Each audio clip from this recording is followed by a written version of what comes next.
bienvenidos a un episodio más de Zen Entrevistando a. En esta ocasión nos está acompañando Nancy de Housing and Green. ¿Qué tal, Nancy? Un gusto tenerte por aquí. Para empezar, queremos agradecerte por darte el tiempo de estar esta mañana. Cuéntanos, ¿cómo es que nace tu constructora? Pues la constructora ya tiene como 10 años de trayectoria. En realidad se formó ya como una SADCB en 2013, pero como desde el 2008 o incluso antes, 2001 por ahí, mi papá empezó a hacer desarrollos nada más para como emprender. Mi papá no es ni arquitecto ni ingeniero, él solo tuvo la iniciativa porque siempre le llamó la atención la construcción. Él es contador. Wow. Entonces, pues ya, de ahí se agarró y le empezó a apasionar. Obviamente al principio eran desarrollos muy chicos, era solo como para familiarizarse con el medio. Y después finalmente decidió emprender su propio negocio ya en serio, porque antes tenía trabajo y más su proyecto, ¿no? Entonces, en el 2013 dijo, ya, me aviento de lleno y yo me incorporé a trabajar con él como hace 2 años, no tiene mucho que trabajar. Qué bien, entonces es una empresa familiar, por así decirlo. Así es. Qué bien. Ha sido fruto de mucho esfuerzo y mucho cuidado, aunque hemos sido relativamente lentos a comparación de a lo mejor otras empresas de la construcción, hemos tenido un crecimiento muy constante. Es notable, ¿eh? Es notable el crecimiento que han tenido desde el 2008, entonces me comentas. Desde el 2008 empezaron ya los fuertes, pero en realidad la primera semilla fue como 2000-2001. Wow. Un largo trabajo, ¿eh? Sí. Cuéntanos, ¿cuál es el proyecto más relevante que crees que hayan estado ustedes? Tengo en mente 2, porque son los más grandes en cuanto a cuestiones técnicas y dimensiones. Uno es Bolívar 814 en la Colonia Álamos y otro es Eje Central 306 en la Colonia Algarín. Ambos son pues ya digamos que otro nivel en cuanto a cimentación y estructura. Los otros desarrollos tienen cimentaciones más sencillas porque no tenemos, no sé, digamos sótanos o grandes niveles, grandes alturas. En realidad pues esos son los 2 más grandes que puedo identificar, donde ya nos metimos de lleno a lo que es la parte técnica y la parte arquitectónica, más en Eje Central definitivamente. Entonces, ¿su parte fuerte cuál es como constructor? ¿Cuál es su ramo especializado? Es la vivienda. Correcto, muy bien. Y cuéntanos desde tu perspectiva, ¿qué es lo que tu constructor aporta?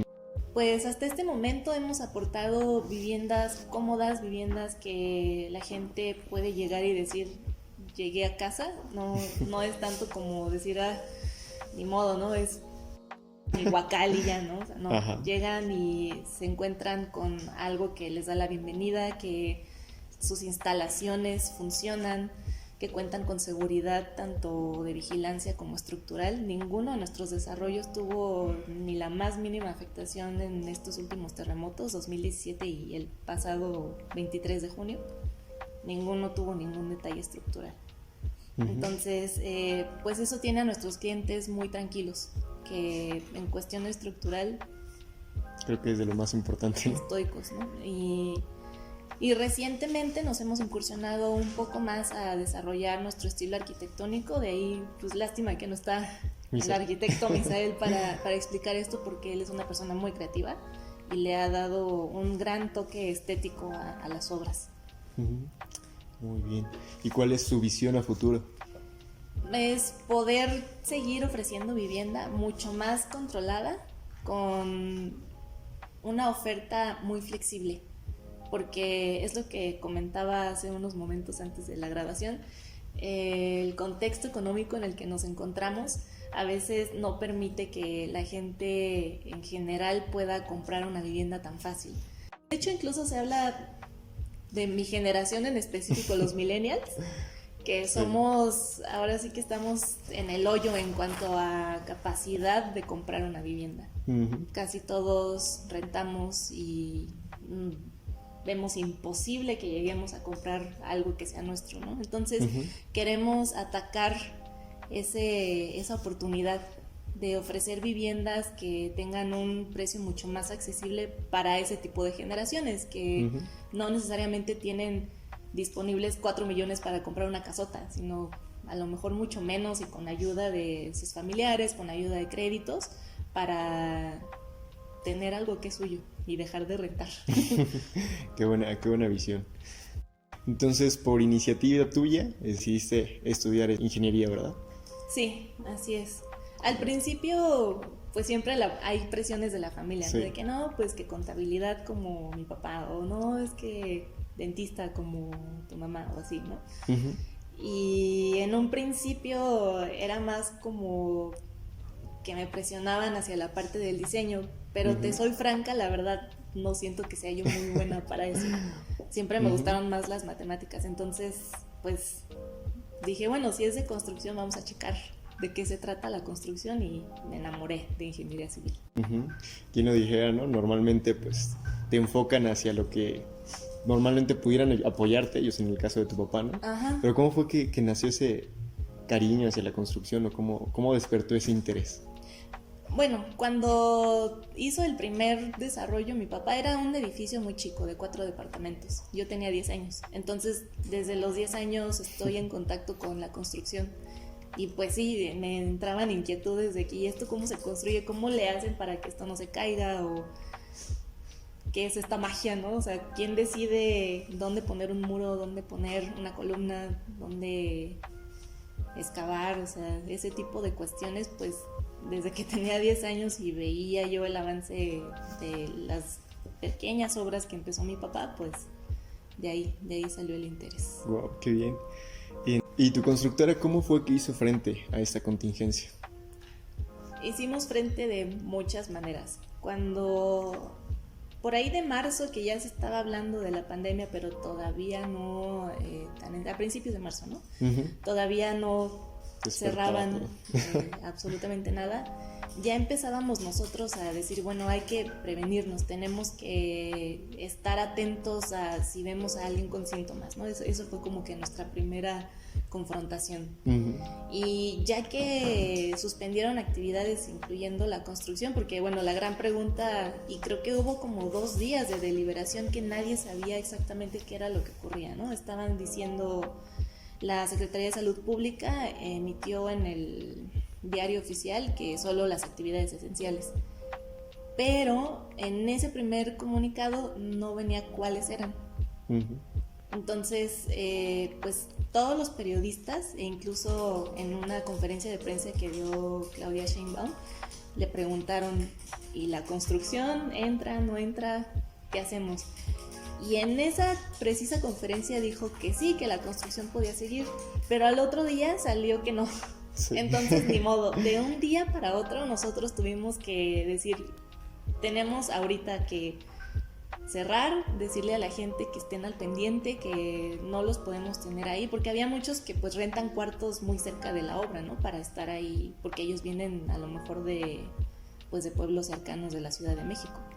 Entonces inmediatamente les tuvimos que comunicar eso, que pues su trabajo iba a estar intacto, ¿no? O sea, ellos tenían que volver, porque teníamos todavía cosas que hacer. La gran ventaja que nosotros tuvimos es que ya estábamos en las etapas finales de acabados en Eje Central.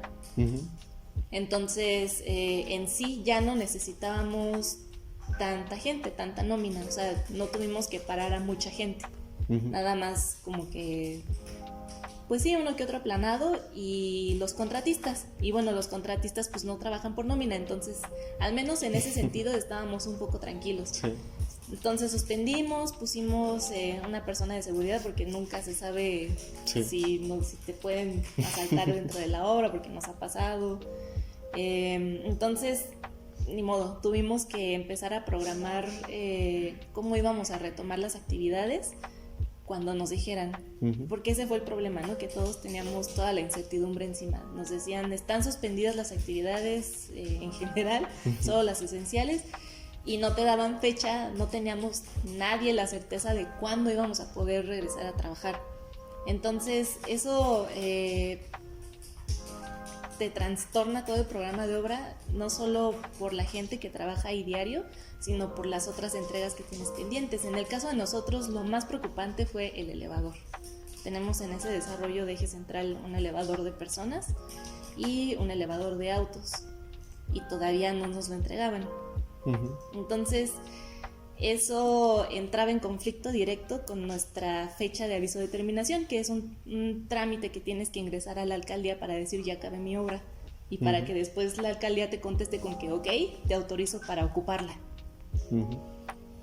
Entonces, si no teníamos el elevador completo, no íbamos a poder presentar nuestro aviso de terminación. Y es que eso ya no depende tanto de nosotros, ¿no? Porque pues son transportes, son fábricas que también pararon. Entonces tuvimos que estar en estrecha comunicación con nuestros proveedores de elevadores para que nos aseguraran que apenas que nos dijeran ya pueden trabajar ese día, llegaran con nuestro elevador para instalar, porque ya no teníamos tiempo para eso, era lo único que nos estaba deteniendo. En cuanto a las medidas de seguridad, pues ya nos dijeron por ahí de mediados de mayo que a partir de junio íbamos a poder a empezar otra vez actividades en el tema de la construcción. Entonces inmediatamente a hacer el protocolo. No sé si supieron, pero bueno, todas las constructoras tenían que tener un protocolo, y no solo decir que lo tienes, sino ingresar tu manual del protocolo al IMSS, y el IMSS te daba una autorización. Con todo este conflicto no sabías en qué tiempo te iban a dar esa autorización. Entonces te mencionaban que eran muy tardados, ¿no? Y como es algo nuevo, te tienes que poner a leer y conocer exactamente qué debe tener el protocolo según la normativa nueva también que sacaron, en máximo 3 días, y ya en 3 días ya tienes que tener tu documento listo para ingresar al IMSS y que el IMSS te diga si te lo acepta o no. Entonces fue cardíaco, eso sí fue cardíaco, porque dijimos, bueno, está bien, si ya arreglamos las fechas con nuestros proveedores, ok, eso pues ya nada más le damos seguimiento, pero si no obtenemos en tiempo la autorización de la autoridad para empezar actividades, nos vamos a atrasar más. Y así no podemos empezar, digo, pues loco el que se atreva a empezar una obra sin su protocolo aceptado, ¿no? Llegan y te clausuran, y peor todavía, ¿no? Entonces, pues así fue como hicimos frente al momento de crisis, ¿no? De tener actividades, inmediatamente proveedores, échenos la mano, vamos a empaparnos de qué es lo que requiere la autoridad de nosotros y a implementarlo. Entonces, justo el día que reanudamos actividades, dimos una capacitación como de 2 horas a todos los trabajadores para decir, este es el filtro de entrada, este es el filtro de salida, si ustedes mismos se sienten mal o si notan que alguien se siente mal, díganos, nosotros pues trabajaremos para aislarlo, para identificar si es un caso confirmado o no, pues todo. Entonces, sí fue te pone los nervios de punta, pero pues valió la pena, porque a fin de cuentas no tuvimos ningún contagio en ya lo último que tuvimos que hacer de obra. Muy bien. ¿Y qué aprendizajes les dejó esto, Nancy? Que la salud es invaluable.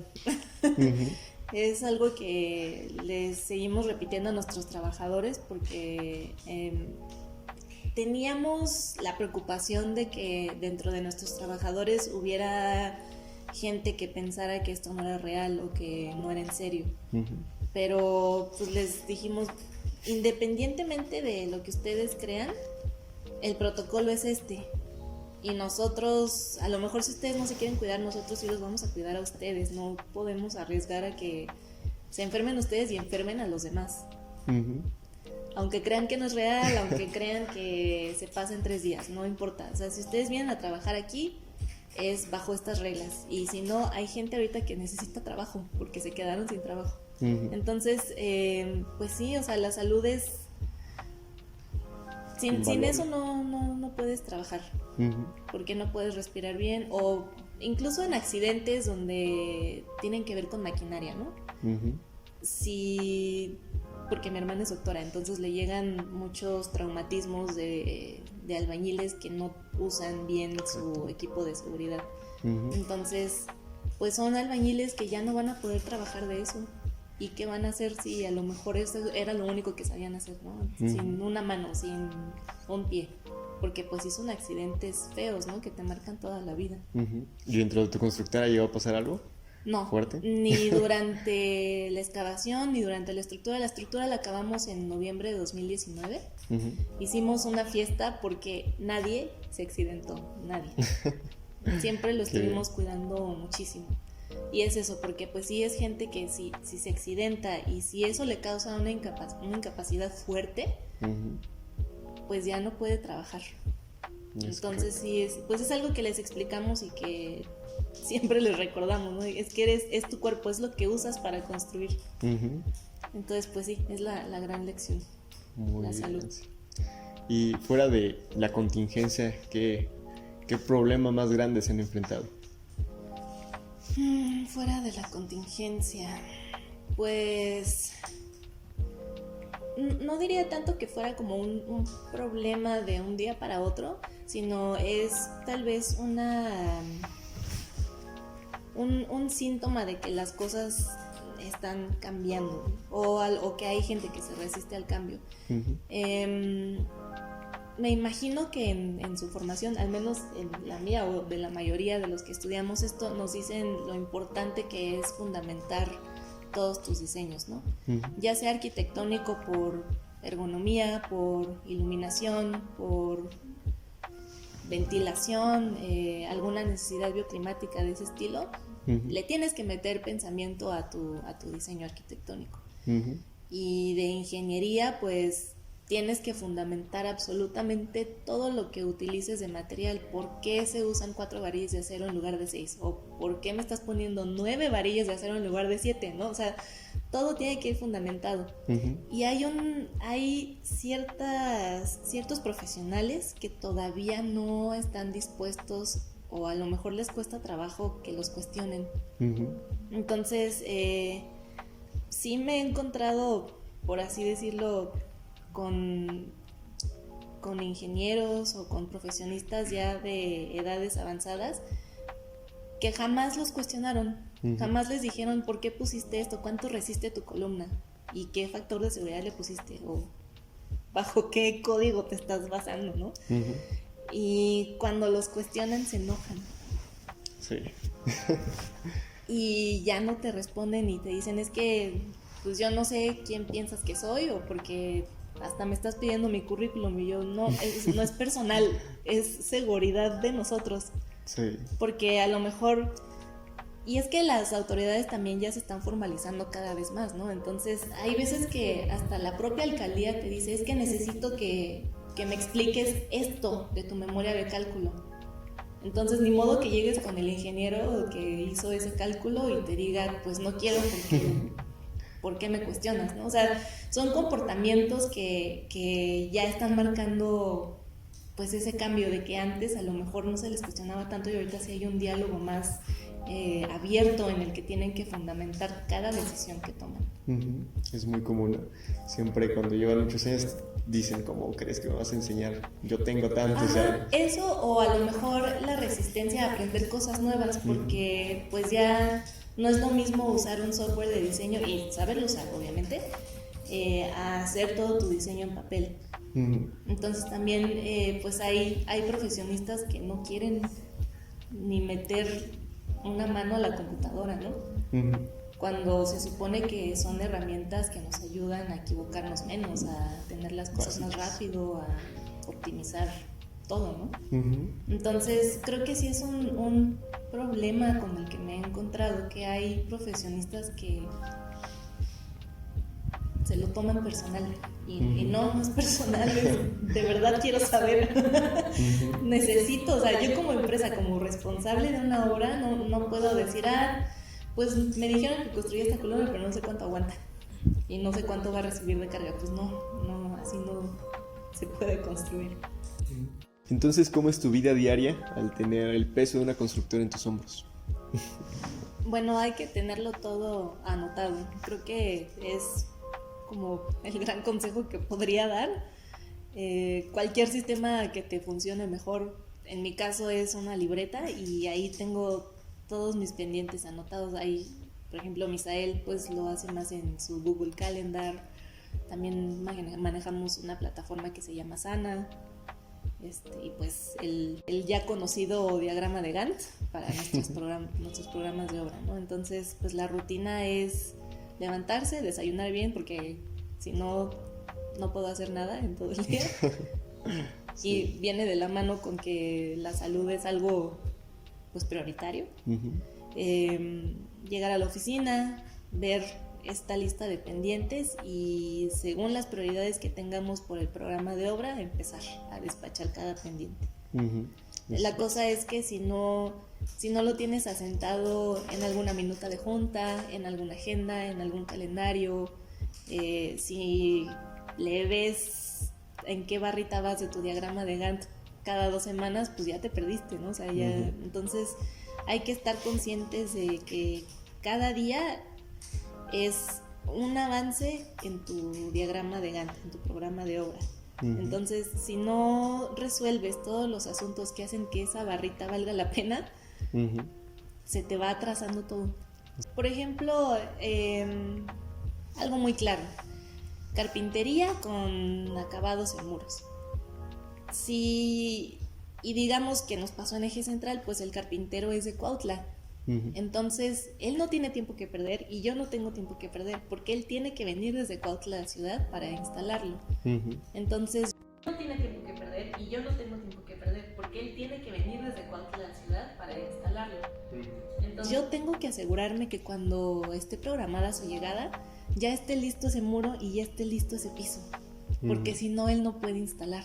Sí. Entonces, es por eso que es tan importante el seguimiento al programa de obra y a las actividades diarias que tengo en mi lista.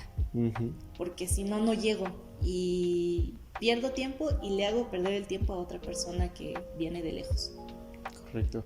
Básicamente una arquitectura semanal bien desglosada, ¿no? Sí. Para saber bien cuál es. Y si alguien dentro del gobierno viera este video, ¿qué te gustaría que se hiciera diferente para apoyar a constructoras como tú? Creo que lo principal serían trámites más claros. Creo que inclusive hay algunos DROs o algunos corresponsables estructuristas que se pierden en algunos detalles que exige el reglamento de construcción. El que a mí más me ha causado dolores de cabeza porque todavía no hemos logrado resolverlo es el permiso de maniobras. El reglamento de construcción, creo que es el artículo, no me acuerdo, creo que el del 188, 189 y 190 por ahí, uno de esos, establece que tú para descargar material de construcción sobre la banqueta y después ingresarlo a tu obra, o a lo mejor si estacionas un vehículo sobre la vía pública para descargar ese material, o para cargar, ¿no? Que son, pues, escombro, por ejemplo, ¿no? O incluso para los colados, que te llega una olla de concreto, pues va a estar un rato ahí, estacionada. Entonces dice que podrás tú obtener la autorización de la administración para esa maniobra. La administración, así como se define en el reglamento, es la señorita Claudia Sheinbaum. Entonces, como que no me imagino yo yendo directamente con Claudia Sheinbaum a decirle, oye, necesito que me autorices las maniobras. Y si tú te acercas a la alcaldía, tampoco tienen claro cómo se obtiene. Te dicen, es que es con Protección Civil. Y los de Protección Civil te dicen, no, es que es con la Secretaría de Tránsito. Y los de Tránsito te dicen, no, es con la de Seguridad Ciudadana. Entonces, nadie sabe a ciencia cierta cómo se obtiene ese permiso de maniobra. Entonces, es básicamente eso, ¿no?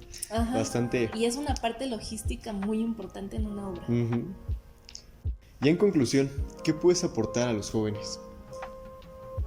¿Como ustedes? Exactamente. Bueno, creo yo que si están en la etapa en la que están estudiando, que aprovechen cada gota de experiencia que tienen sus profesores. Yo creo que es muy fácil perderse en que llega el maestro, da su clase, sigue su programa de su clase y ya. Pero pues todos los profesores que están en una universidad es porque tienen mucha experiencia de academia o en campo. Cualquiera de las dos es muy importante que lo exploten.